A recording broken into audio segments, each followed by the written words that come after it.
Good afternoon, everyone, and happy Friday. Welcome back to the UW Department of Medicine Grand Rounds. My name is James, and I'm one of the IM Chief Residents here at UW Montlake.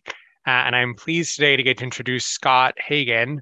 Dr. Hagan is an assistant professor here in the Department of Medicine. He went to medical school at Vanderbilt before coming out here for internal medicine residency and chief residency at the VA, and now clinically is a primary care doctor and medical director of the primary care clinic at the Seattle Puget Sound VA. Dr. Hagan has many, many accomplishments and awards, but I think chief among them is that while he was an intern here, he won the internal medicine residency Get a Life challenge for doing the best job of exploring the Pacific Northwest in his first year living here. I know that's number one on his list as well. So thank you, Dr. Hagan, for being here, and we're excited to hear your talk. Thanks so much, James, for that kind introduction. And thank you also for inviting me to give this talk. I'm very excited to talk about a weight skeptical approach to the care of patients with obesity. Here we have a photo of the West Seattle Bridge. If you haven't been following, this has been closed for about 2.5 years now and is slated to open on Sunday. I'm a West Seattle resident and have been very excited for this. And I also see this talk as an opportunity to explore a bridge between two very conflicting approaches to the care of patients with obesity. So I'll go ahead and get started. If my slides advance. So just on a personal note, these are my people. These are the people who inspire me every day. My amazing better half, Dr. Anna Hagan. She's a hospitalist at Harborview.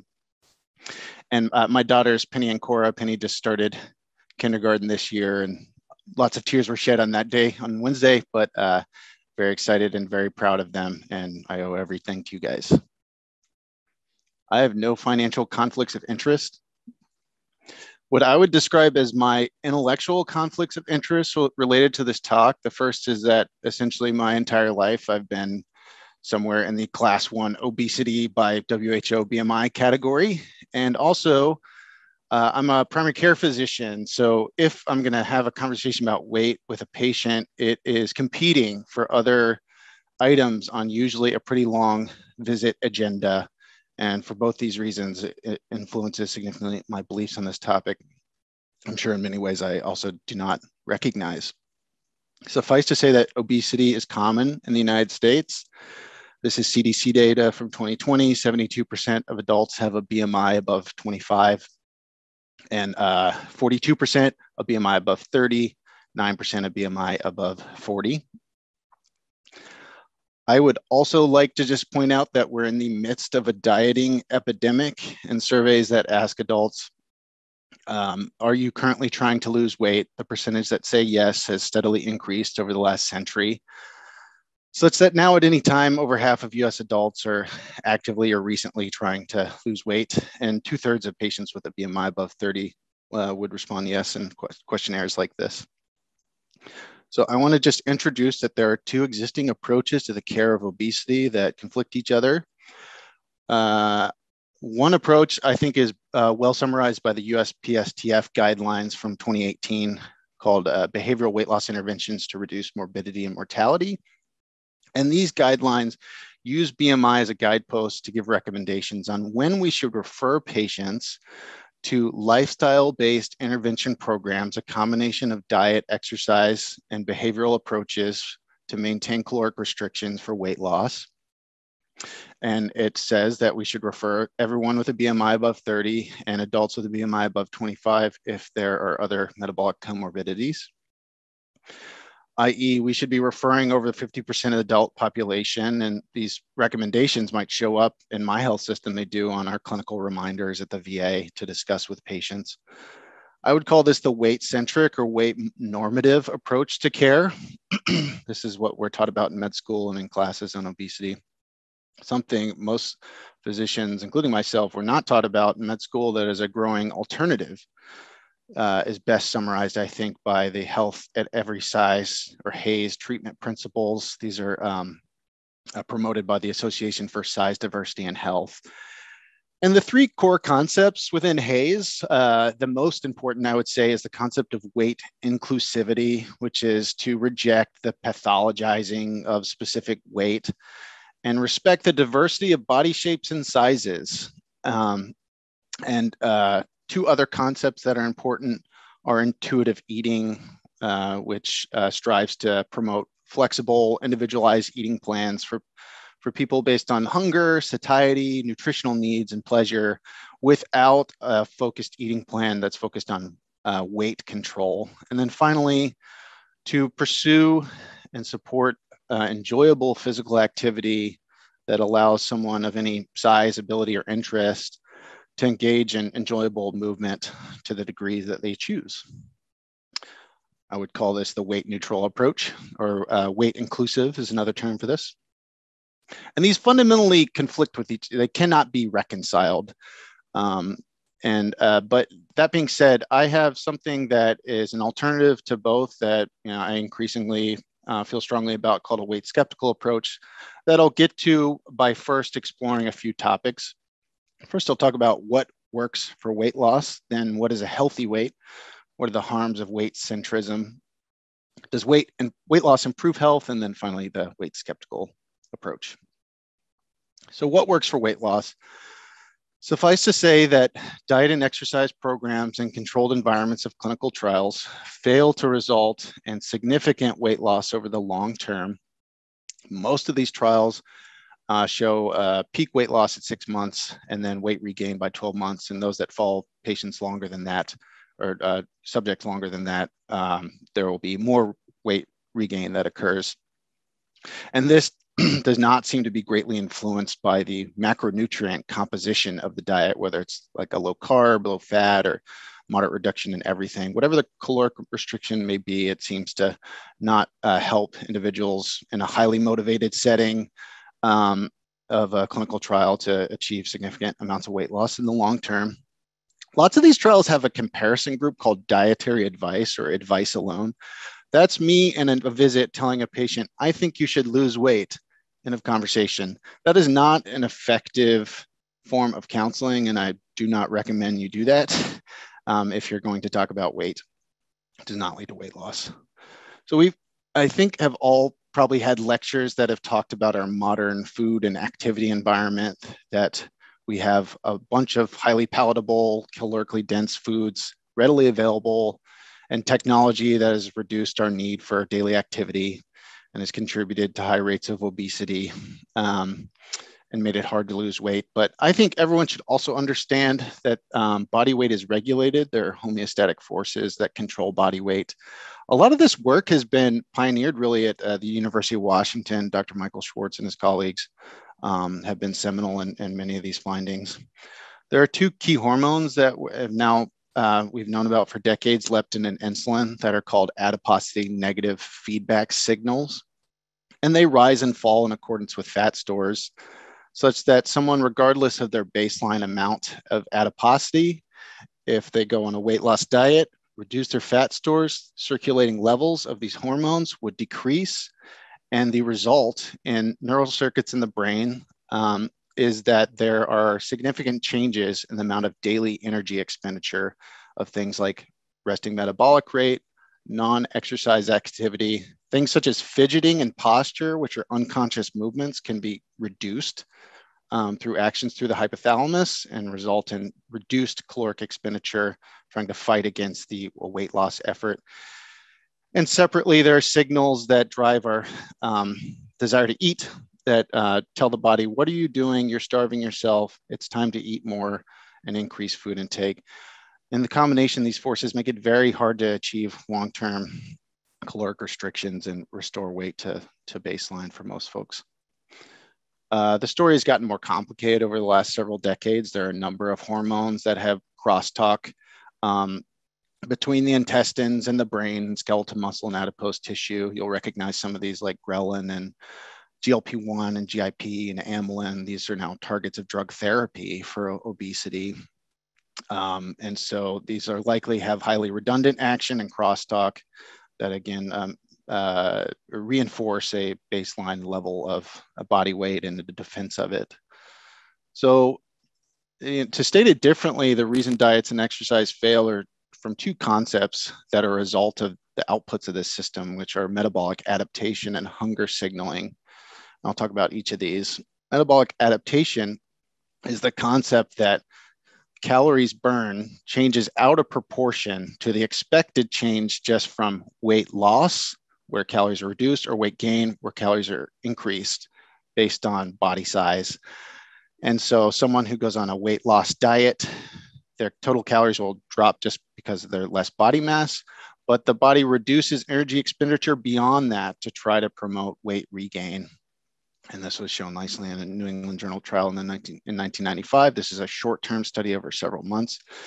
It was also shown in a very stark way through an analysis of participants in the Biggest Loser competition in 2016, who had astonishing amounts of weight loss at the end of the competition, weight regain of more than 2/3 of that weight by 6 years later. And despite that weight regain 6 years later, their resting metabolic rate still remains significantly lower than their baseline metabolic rate.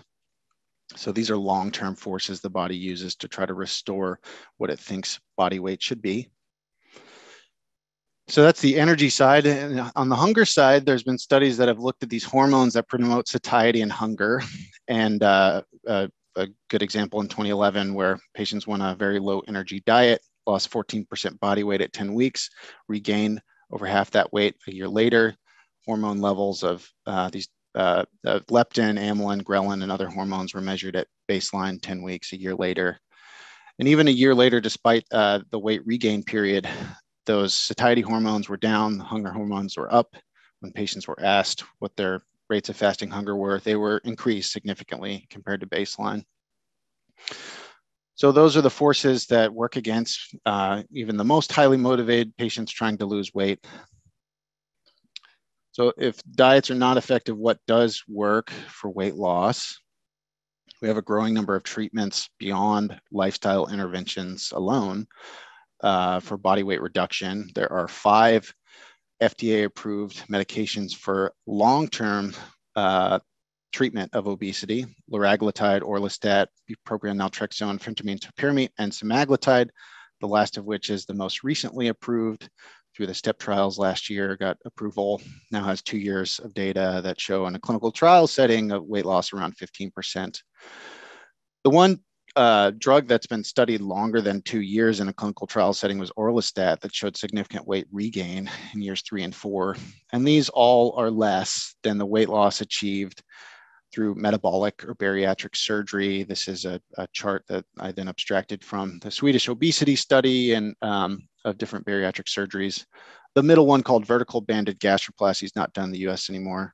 It's been replaced by one called sleeve gastrectomy. That's the most common metabolic surgery in the United States.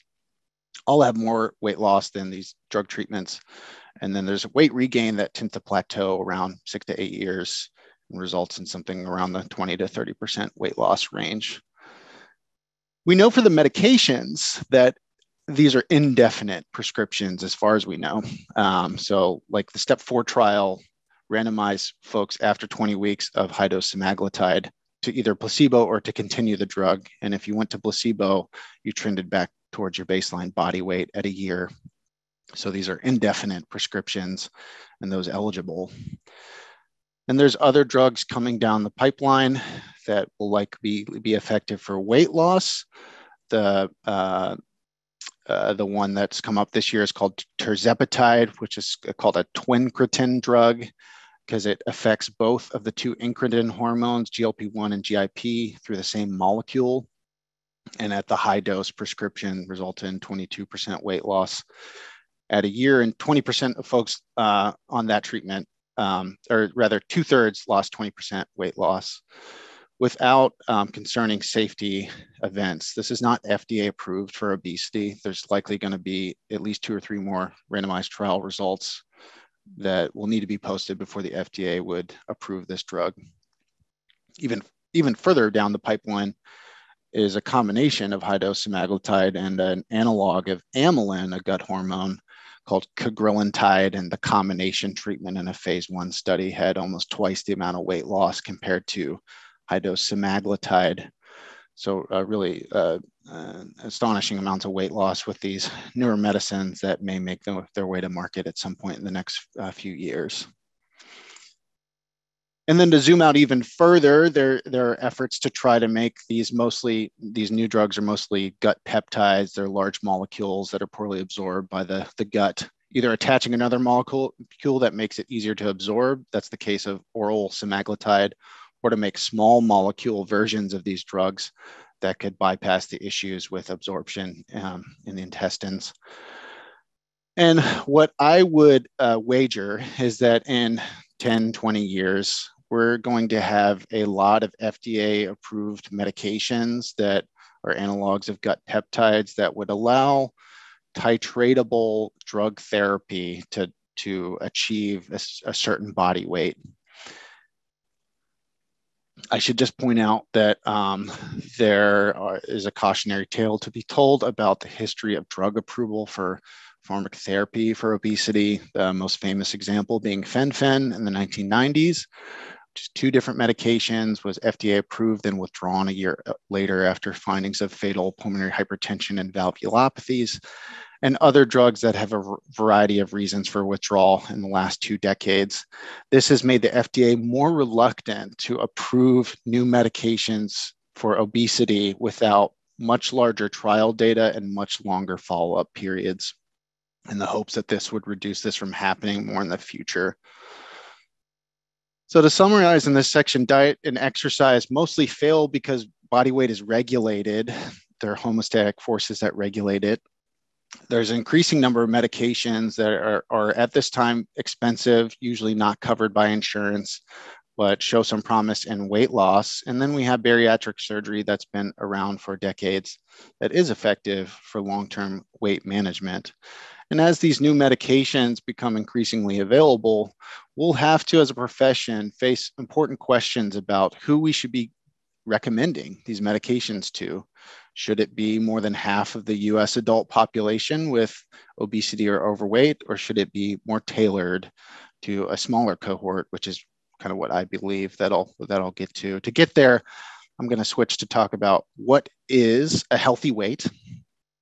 So we have our WHO-based BMI or body mass index classes. BMI is kilograms over meters squared, weight over height.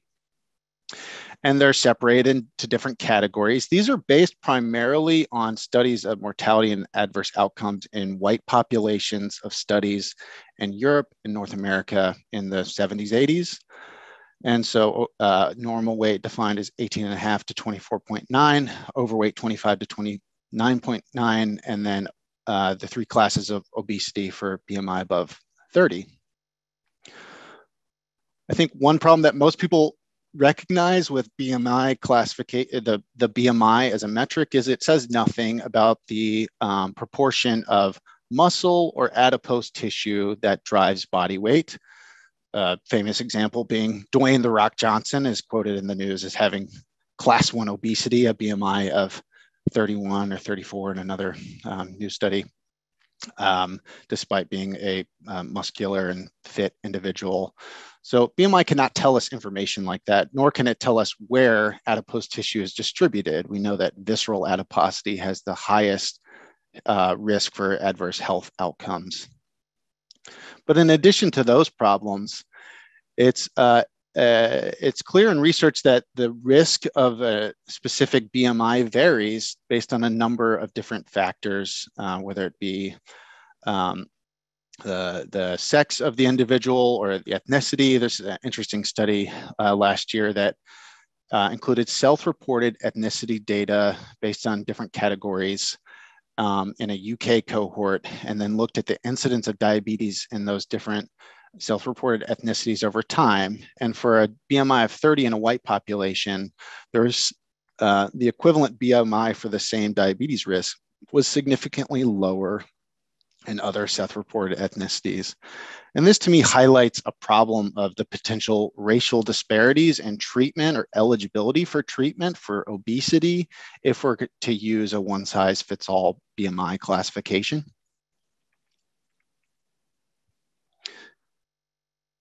To talk a little bit about the mortality risk of BMI, BMI follows a J-shaped curve association with mortality, meaning that both a low and a high BMI are associated with increased mortality. This is data primarily from prospective studies in the 1970s and 80s that showed an optimal BMI in this cohort of 23, squarely in the normal BMI categories, and increasing mortality risk with increasing BMI. That increased risk in those higher BMI folks was explained primarily by cardiovascular events, ischemic heart disease, and stroke. And in this study, there is nearly a linear relationship in strong vascular risk factors like blood pressure and non-HDL cholesterol with BMI. That probably explains a significant amount of that risk. One thing you may be surprised to hear, though, what's changed since the 1970s is that the percentage of US adults with uncontrolled cholesterol or blood pressure has significantly reduced. For example, with a BMI above 30 in the 1960s, 39% and 42% had uncontrolled cholesterol or blood pressure, compared to 18% and 24% at the end of the 90s. And this is trended out in the 2000s as well. And this aligns with the advent of highly effective antihypertensives and cholesterol medications during this era. And some people think as a result, the BMI risks, the mortality risk rather of elevated BMI have reduced. And in studies that have looked at mortality risk of elevated BMI in more modern prospective studies, some, but not all research has shown that perhaps the lowest BMI risk has trended upwards. This is a famous or infamous, depending on your opinion of the study, article in JAMA in 2013 by Catherine Flagel and her CDC colleagues, where an overweight BMI was associated with lower mortality than normal weight. Class 1 obesity had no increased mortality risk, and only did that risk occur in class 2 or BMI 35 and above obesity. But even if you're skeptical of those, more modern studies that show that, there's other reasons to be skeptical of a BMI number to determine someone's health risk or the need for obesity treatment. There's this concept in the research called metabolically healthy obesity, or MHO, which is usually defined in studies as a BMI above 30 plus either 0 or 1 of these comorbidities of high cholesterol, blood pressure, or dysglycemia. And metabolically healthy obesity is probably pretty common depending on how the study tries to look at it in a population, whether it's measured data from like NHANES study in 2008 here, or based on an electronic problem list data. Maybe a third, maybe even 2/3 of patients with individuals with obesity have metabolically healthy obesity, lack those traditional risk factors. And when you compare the mortality risk of having metabolically healthy MHO obesity compared to normal BMI, in some studies and one meta-analysis, there is no increased risk and greatly reduced risk compared to metabolically unhealthy obesity. I think a practical related example here is the pooled cohorts equation that is used for the ASCVD risk calculator that we type in to determine whether we should recommend primary prevention with statins and blood pressure targets according to the AHA. You see in this calculator, there's age, sex, race, blood pressure, cholesterol. There's one that's missing here. Where's BMI? It's not that they didn't look for whether BMI would improve the risk score for this calculator. In fact, in one study, the reverse was true, that in individuals in a cohort study where you calculated that CV risk score, separated them by different BMIs. Those with the highest BMI using that calculator had significantly more significant overestimation of their risks of cardiovascular disease compared to normal BMI individuals. Here, for example, the 5 to 7.5% group had a significant overestimation compared to the normal BMI. And the same was true in the higher risk cohorts as well. So it seems to be those other cardiovascular risk factors that matter much more. I think a related topic that I would just highlight is cardiorespiratory fitness. We know that exercise improves cardiorespiratory fitness, and that fitness and studies that have tried to look at this by doing something like having people do a treadmill test and then do a longitudinal study to see the mortality risk based on different health factors, that if you are not in the low fitness category in this study in JAMA 1999, regardless of your BMI, your risk didn't seem to be much different and was much less than if you were in the low fitness category, just to highlight how important it is, regardless of weight, to help promote cardiorespiratory fitness to the extent possible with patients. We have the physical activity guidelines for Americans now in the second edition that have multi-component recommendations. There's the anaerobic or aerobic components of 75 minutes of vigorous intensity, where it's difficult to breathe, you're breathing fast, or 150 minutes of moderate intensity where breathing is increased, but you're able to talk, and walking's in there, of exercise per week, and combining that with 2 days at least of strength and or mobility training is known to increase cardiorespiratory fitness in addition to a number of other health outcomes. So in summary here, I think we should be skeptical of using BMI to determine, at least for the cardiovascular events, mortality, someone's clear risk based on a number.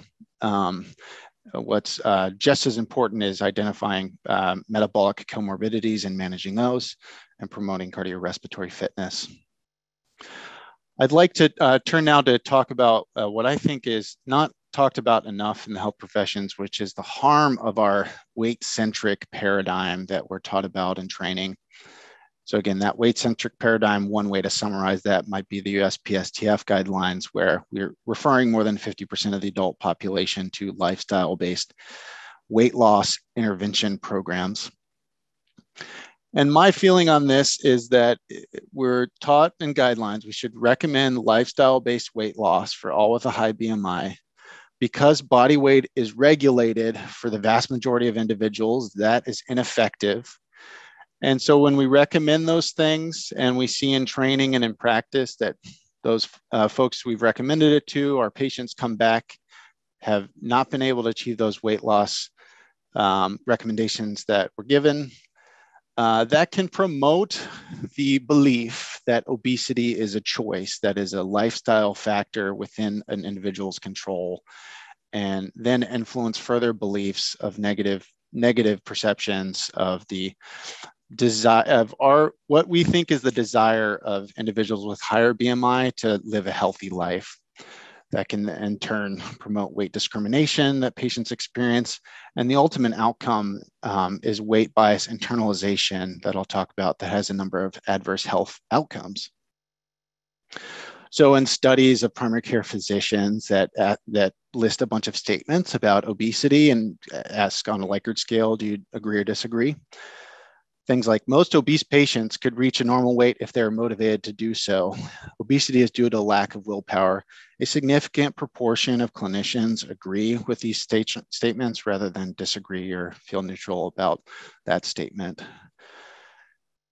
And another interesting example of this, there's this thing called Project Implicit that it's based out of Harvard. It has these implicit association tests where you can test for a number of different sources of bias, what your implicit bias, your implicit gender, race, and there now is one for weight bias could be. And those tests also ask questions about explicit weight bias. And the authors of that implicit association test looked at clinicians who filled out their bias test, who were asked to self-report BMI. And regardless of the clinician's BMI, there is a large preference for thin rather than higher weight individuals, both from an implicit and an explicit bias standpoint. And I'd recommend checking out, I took the test, it doesn't take very long, and I think it's just very interesting to go through regardless of your feelings on the matter. There's been interesting studies that have looked at how clinicians interact with patients across a variety of weights.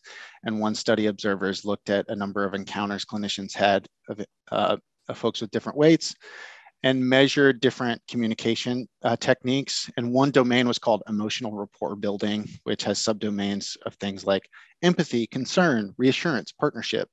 An example empathy statement being, I can see how frustrated you are by your slow progress. Anyone would be. And the rates of emotional rapport building with patients with elevated BMI is significantly lower than those with normal BMI. So it's not a surprise, given the prevalence of weight bias amongst clinicians, that patients experience that weight bias and perceive weight discrimination. And studies that have asked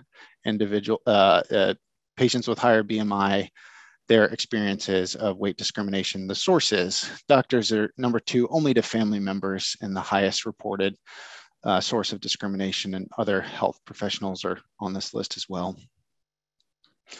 And so repeated exposure to bias, regardless of what type of bias, can lead to something called bias internalization, where the negative stereotypes associated with the beliefs around that bias become internalized. Those folks start to believe those things that others say about them, and that has adverse effects on health.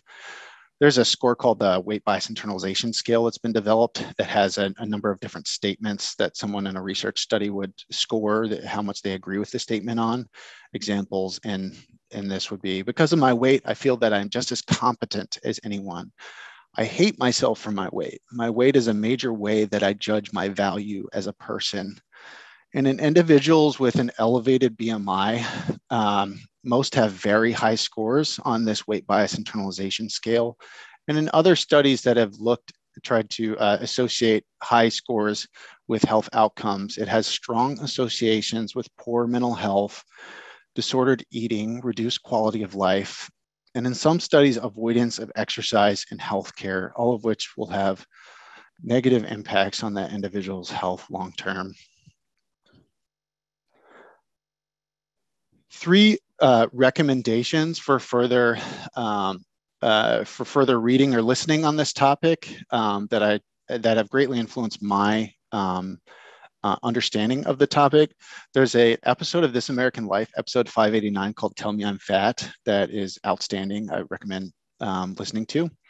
The UConn Rudd Center for Food Policy and Obesity has a clinical module called Weight Bias in Clinical Care to help you try to reduce your own and that of your clinic settings, structures that promote weight bias.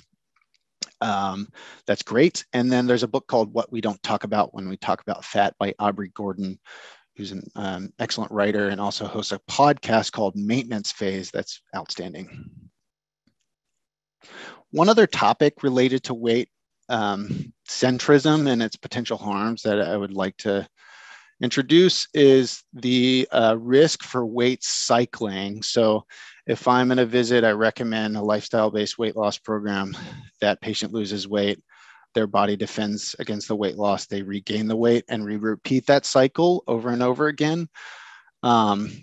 That's called weight cycling, high body weight variability over different timestamps. And some research studies has been associated with adverse health outcomes. Weight loss is thought to have in some ways be a stressful event to the body and might promote cardiovascular disease if it's repeatedly done in a weight cycling manner. There's a study in New England Journal in 2017 of a cohort of patients with a stable coronary artery disease that showed the highest body weight variability. Folks had a much greater risk of death, stroke, and MI. And then in a general population and a Korean cohort, those with high body weight variability had increased mortality, even though they had decreased risk of developing diabetes. So I think weight centrism may promote weight bias and weight bias internalization, and also may promote weight cycling. And these are things that we should be aware of as clinicians who talk about weight with patients. I want to switch to talk a little bit about the question, does weight loss improve health, before wrapping up to talk about a weight skeptical approach. So imagine you're a clinician and you're asked to counsel a patient this way. You have high blood pressure. I recommend this treatment to lower your blood pressure. It requires a significant amount of your time and effort indefinitely. It works for 1 in 8 people, and it won't lengthen your life or prevent heart disease. And ask yourself, as a patient, would you accept a recommendation like this? Would you do it? And as a doctor, would you recommend it? If we were to take some of the words in this statement and replace it and say, you have obesity, I recommend a lifestyle-based weight loss program to lower your weight. And then the same after that, same questions. Would you recommend this? This data just presented is in fact the summary of the systematic review and meta-analysis that was done in preparation for the 2018 USPSTF guidelines, which showed that the number needed to treat in a lifestyle-based intervention program to achieve 5%, which is thought to be clinically meaningful weight loss, was 8 individuals. And that in the studies that have tried to look at mortality, cardiovascular events, health-related quality of life, there was no difference in those who got the intervention versus those who did not. The 2 best examples to try to look at these longer-term health outcomes are from in a higher risk population. First is the Diabetes Prevention Program, DPP. It's a 4-year study, lifestyle-based weight loss intervention compared to metformin and placebo. It reduced the cumulative incidence of diabetes at 4 years. When that cohort was looked at 20 years later, though, there is no reduction in cardiovascular events or mortality in the lifestyle weight loss arm. In fact, numerically, the rates of both were lower, but not statistically so in the control group. And the same findings were shown in a cohort with diabetes at baseline, weight loss program versus control, that there was significant weight loss in the intervention, then weight regain, and reduction in A1C, at least in the first year to a significant degree. But when at the 10-year mark, cardiovascular events and cardiovascular death was assessed, there was no difference between the control and intervention groups, suggesting that these lifestyle-based interventions may not be achieving the cardiovascular benefits that we hope they would in trials like this. I would just say the short answer on the question, what about weight loss medications and these long-term outcomes, is that data does not exist. There have not been good studies to look at these FDA-approved long-term weight loss medications and their effect on cardiovascular events or mortality or other kind of long-term health outcomes like that. The biggest trial that we will see soon is called the SELECT trial. It's going to come out in 2023. And it is a secondary prevention trial in patients without diabetes with obesity to try to reduce cardiovascular disease. So we'll have a first look at this, and there's plans for similar trials for tirzepatide as well.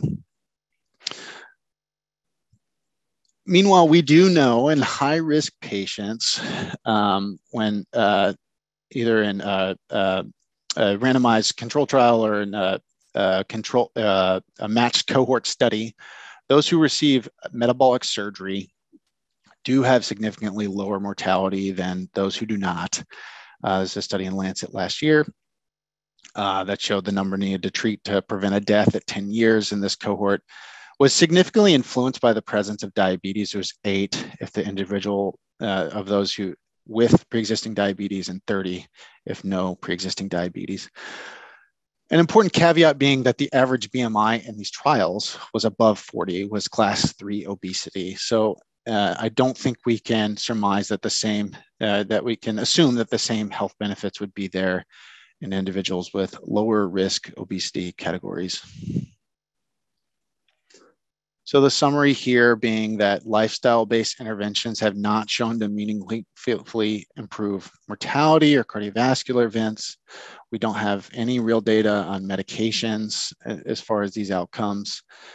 Yet we do know in higher risk obesity, metabolic surgery does have these positive health outcomes in the long term.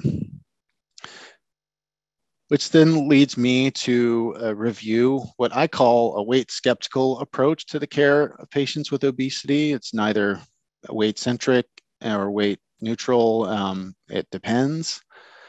And I think the core components to this are to introduce the skepticism we should have in using BMI as a data point to drive a decision about whether to recommend weight loss. I think in many individuals with elevated BMI, there is not compelling evidence that trying to recommend any type of weight loss intervention would result in at least the most serious health outcomes, such as cardiovascular events or prolonging life. And then it is interesting to me if the lowest BMI mortality risk is now in the overweight classification, what the term overweight even means.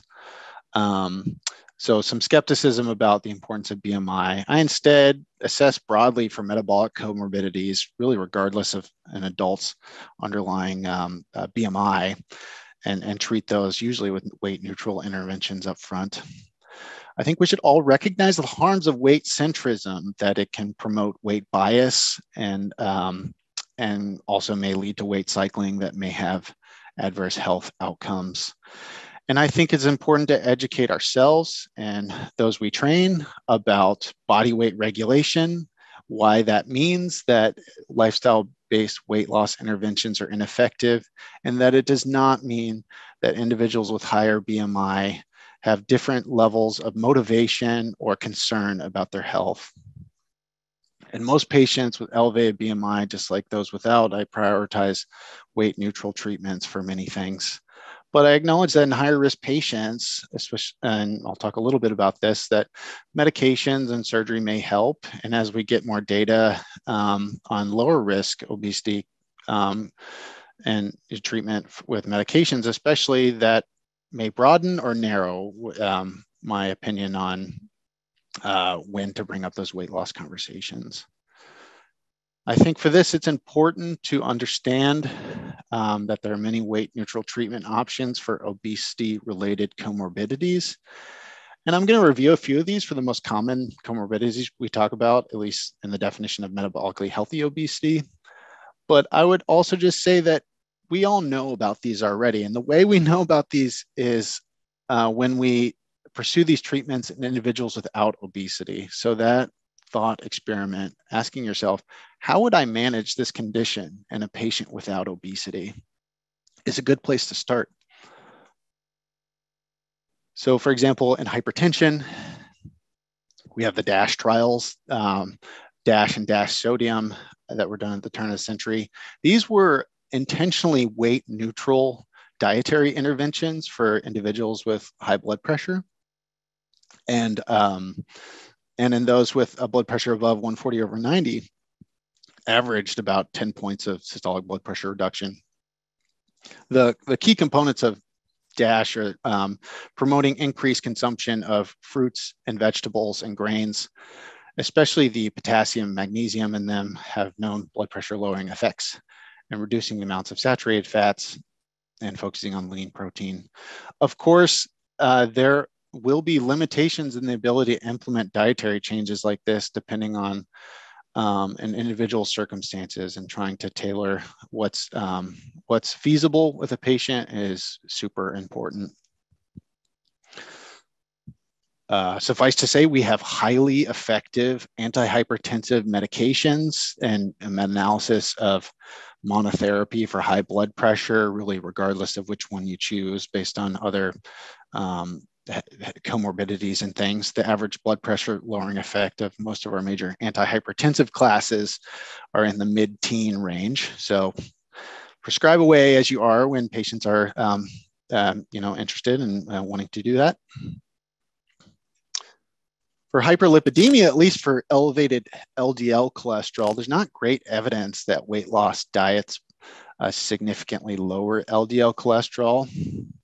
Some weight neutral options. There's something called the portfolio diet, which is essentially a plant-based diet high in plant sterols and fiber. And then a study in JAMA 10 years ago significantly lowered LDL cholesterol by 10 to 20%. Of course, we have our statins. Those are very effective at lowering LDL cholesterol in the 30 to 50% type range, depending on the dose. And so when those are appropriate based on other comorbidities and things, that is very effective. For diabetes and prediabetes, I just like to highlight how beneficial exercise can be. DPP was in the 90s. The treatment group was a lifestyle intervention focused on weight loss. There was another diabetes prevention program in China in the 1990s called the Daqing IGT and Diabetes Study that had an exercise group that did not have any intent for weight loss in that treatment arm and had the same reduction in diabetes incidence as the weight loss-based dietary intervention. So exercise can reduce the risk of prediabetes progression to diabetes. And those with diabetes, exercise also has significant health benefits. The DARE study in 2017 tested either aerobic exercise, strength training, or a combination compared to sedentary control. And these were intentionally weight neutral exercise interventions. And there was a significant A1C reduction, especially in the combined treatment group compared to the sedentary control. So we have lots of weight neutral treatments. You can often find them in the up-to-date articles for these obesity-related comorbidities. Usually they're right next to recommendations about weight loss, and I often just focus on the weight neutral ones.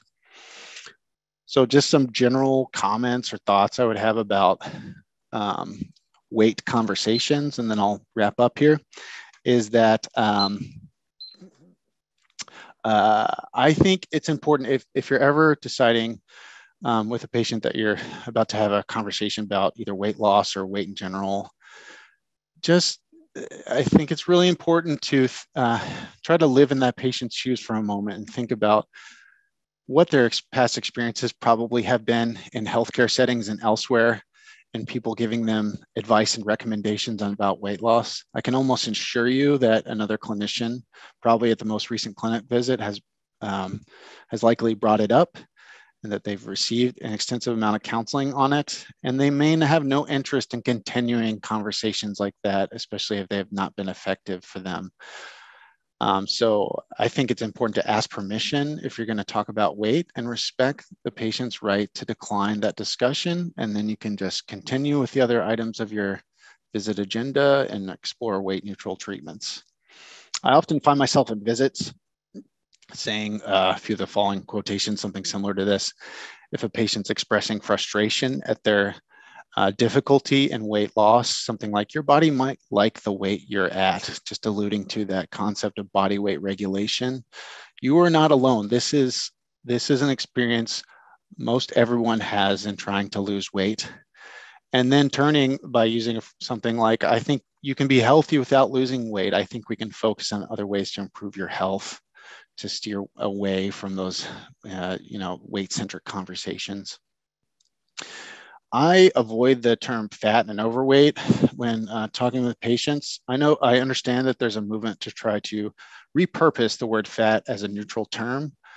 However, in studies of patients and their perceptions of terms like that, when clinicians use them, that is like the least preferred term that patients prefer. And there's higher preferences for things like BMI or higher weight. So I tend to talk about it in those terms. And then I do support a role for weight management options. If I'm ever talking about weight loss interventions, I always include the options when eligible for pharmacotherapy and or surgery. And the scenarios where I most commonly think about this is someone with class 3 obesity, especially if comorbid diabetes, or class 2 or lower obesity if the comorbidities have become difficult to manage with weight neutral treatment options. But also, if I have that conversation with a patient, it's not at the first visit. I would prefer to build trust and rapport and focus on weight neutral things first. And if the patient declines, that's okay. We can go back to a weight neutral approach, try to avoid judgment, and keep keep the patient's health priorities number one there. So some key points I would say from this talk: think it's important for everyone to understand that body weight is regulated, and that's the reason lifestyle-based interventions are largely ineffective for weight loss. Weight bias harms patients, and we should recognize it in ourselves and others and fight against it. That thought experiment of how would you manage this in someone without diabetes is an important approach we should all be capable of answering. And then just to highlight the controversies in the data about BMI as a data point and the health benefits of some of our weight loss treatment interventions. This may change over time. We should all be familiar with the evidence as it comes out for new treatments and the long-term effects that they may have. I'd like to acknowledge a few folks that have been greatly influential for me on this topic and others. Dr. Kari Nelson co-authored a perspective piece on this. It's coming out in JGEM soon. Ginger Evans, I've given talks with her on obesity and weight bias and have learned a lot from her. Dr. Joyce Wiff is my section chief and has been an academic mentor for me. And Anna Hagen, my wife, who has given feedback on this talk and has been a constant mentor for me. Thank you very much to these individuals. And thank you to you for attending this talk. Really appreciate it. And I'll take some questions.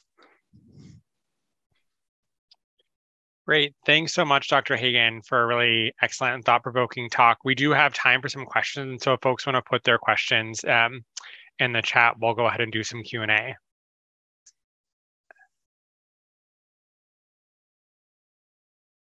So we generally don't have folks raise their hand. We'll have you just type out your questions and then I can read them off to Dr. Hagen.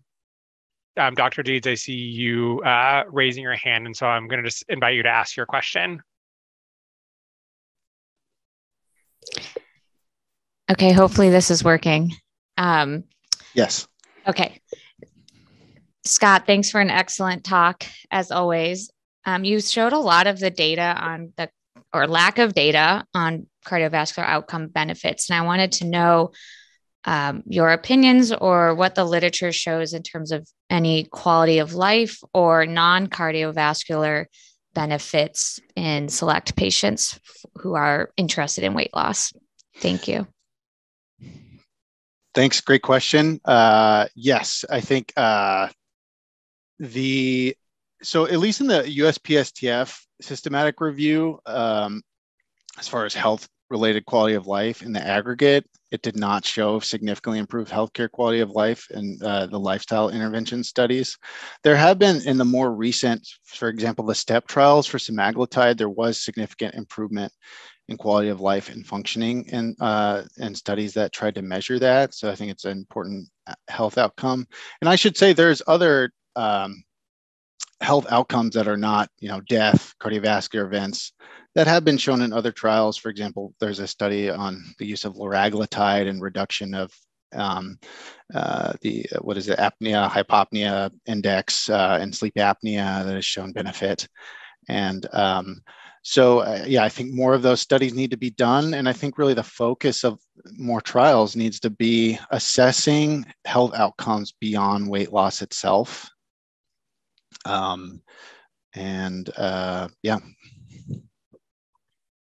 Great. So Dr. Hagen, lots of folks sort of coming in with a lot of just general appreciation. And I think in particular, that it really resonates with their experience of caring for folks over a long time in primary care.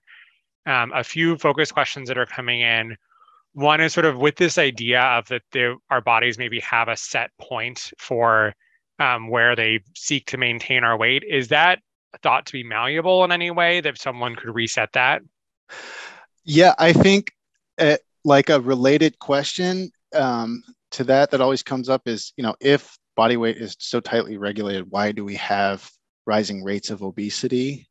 There's a good long form answer to that is the obesity pathogenesis, a scientific statement, is a review article released by the Endocrine Society that goes into greater detail than I could sufficiently, but suffice to say, it's thought that there's slow upward resetting of weight over time in an environment that promotes obesity.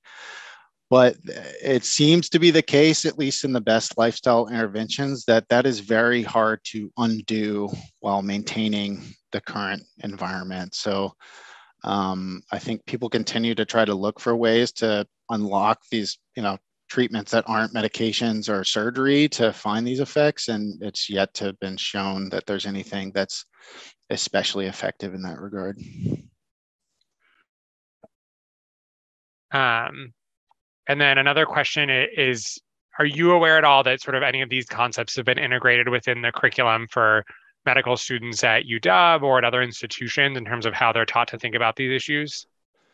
So I've heard that Dr. Lisa Erlanger is a family medicine doc at the University of Washington who gives talks to medical students here on weight neutral healthcare treatments and health at every size. But I think a lot more should be done, and we really should be talking with med schools around the country about changing these curricula. I think most importantly, emphasizing that the importance of understanding body weight regulation and how that should impact our opinions on, that commonly held belief of obesity as a choice. Great. And then a couple other questions, just kind of looking at some of the data. One was asking about the USPSTF review and if they looked at any impact of weight loss on fatty liver, including NASH.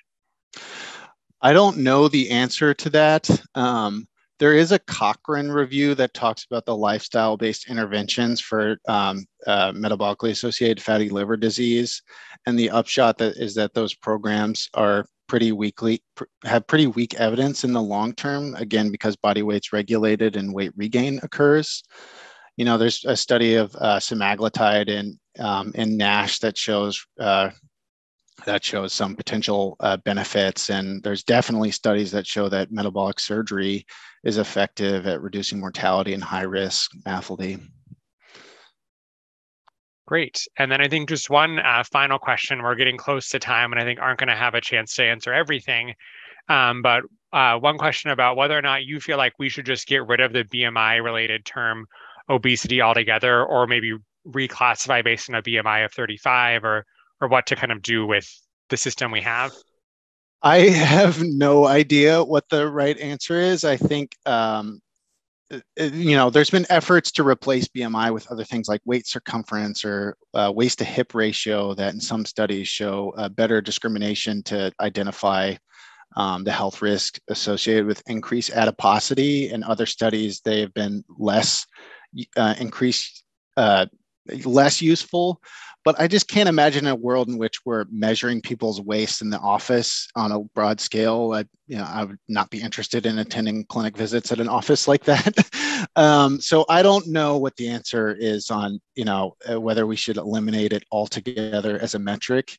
I think to start, we just need to understand that it's more complicated, much more complicated than using that data point to try to drive the decision with that data point alone on weight loss interventions. Great. Yeah. And I think just to highlight one of the other questions in the chat, Dr. Cummings was raising that as a part of his work on sort of the Lancet Global Obesity Commission, they're thinking a little bit about sort of how to redefine obesity and wondering, is there still a set point above which, regardless of sort of comorbidities, we should still define obesity as disease or not? And it sounds like it's tough to really have a strong opinion on that.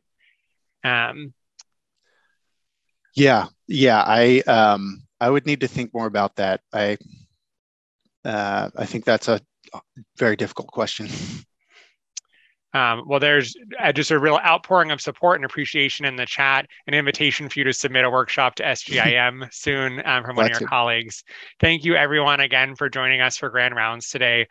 We really appreciate your engagement and thoughtfulness and willing to kind of question a lot of the norms that underpin what we're taught. We look forward to seeing you back in 2 weeks for our next Grand Rounds. Take care, everyone. Thank you.